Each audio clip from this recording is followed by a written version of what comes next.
첫째 달 14째 날은 여호와를 위하여 지킬 유월절이며 또 그 달 15째 날부터는 명절이니 이래 동안 무교봉을 먹을 것이며 그 첫날에는 성회로 모일 것이요 아무 일도 하지 말 것이며 수송아지 2마리와 순양 1마리와 1년 된 순양 7마리를 다 흠없는 것으로 여호와께 화제를 드려 번제가 되게 할 것이며 그 소재로는 고운 가루에 기름을 섞어서 쓰되 수송아지 1마리에는 10분의 3이요 순양 1마리에는 10분의 2를 드리고 어린 양 7에는 어린 양 1마리마다 10분의 1을 드릴 것이며 또 너희를 속죄하기 위하여 순염소 1마리로 속죄제를 드리되 아침의 번제 곧 상번제 외에 그것들을 드릴 것이니라.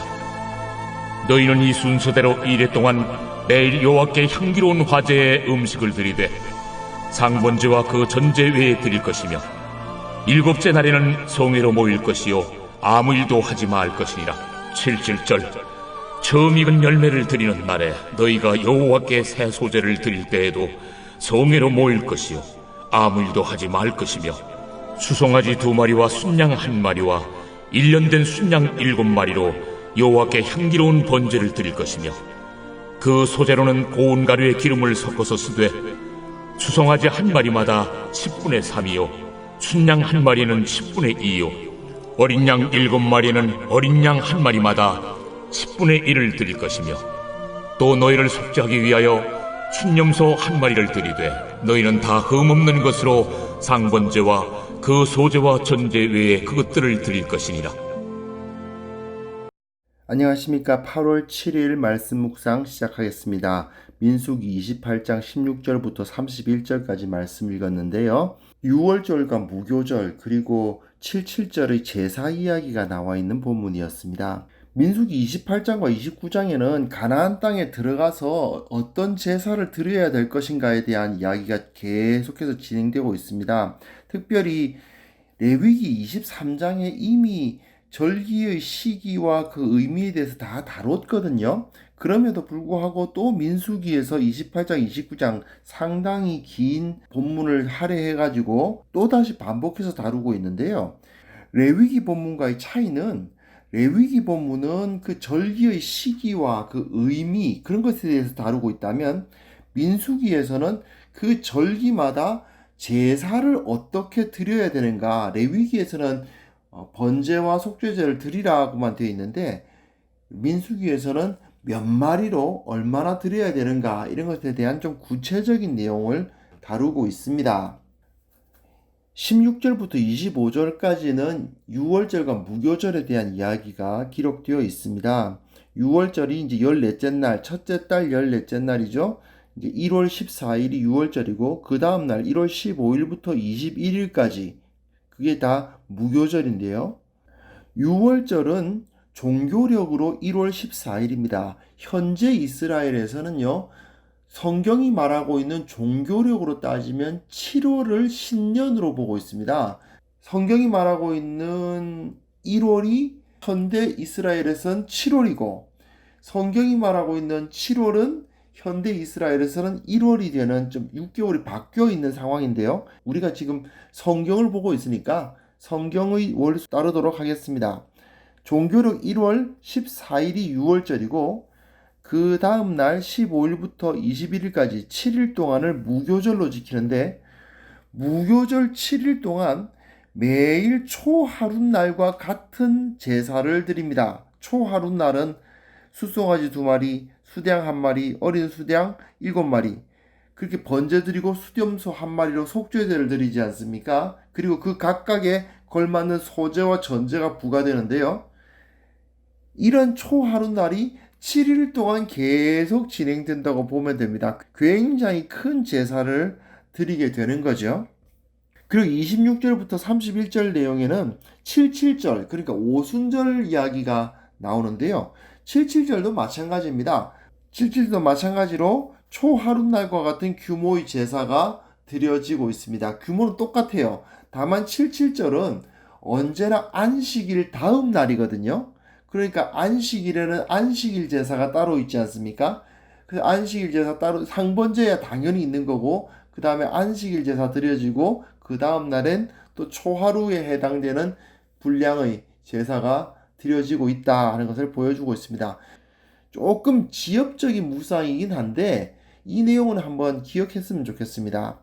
6월절, 무교절, 77절 모두 다 감사와 기쁨을 표현하는 절기예요. 하나님께서 우리를 애굽에서 이끌어내셨다. 그게 이제 6월절과 무교절이고요.